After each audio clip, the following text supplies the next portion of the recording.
හිලෝ set එක. ඉතින් අද අපි යන්නේ බ්‍රවුන්ස් බීච් නිගම්බෝ.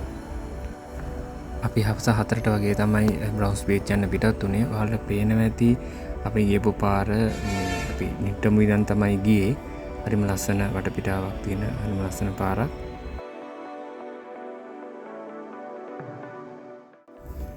අපි හවස 4ට ගෙදරින් පිටත් වුණාට අපි බ්‍රවුන්ස් බීච් කිට් වෙනකොට ටිකක් වෙලා ගියා 6-7 වගේ තමයි වෙලා ගියා. මැප් එක දාගෙන තමයි ආවේ චුට්ටක් පාරේ එහෙම වැරදිලා. ඉතින් මේ තමයි බ්‍රවුන්ස් බීච් නිකම්බෝ.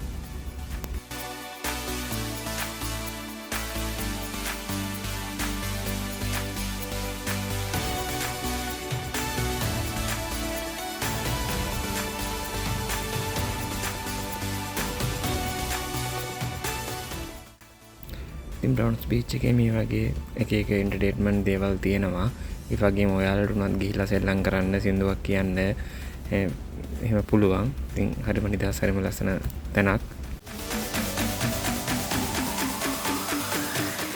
බීච් ගියාම ඉතින් අපි කොයි කවුරුත් අනිවාර්යයෙන්ම ඉස්සවඩයක් කකුලුවෙක් එහෙම අනිවාර්යයෙන්ම කනවනේ. එහෙම කැවෙන්නේ නැත්නම් ඉතින් බීච් ගියෙත් නෑ වගේනේ. ඉතින් අපි තිස්සවඩේ සහ කකුලුව අරගෙන කෑවා.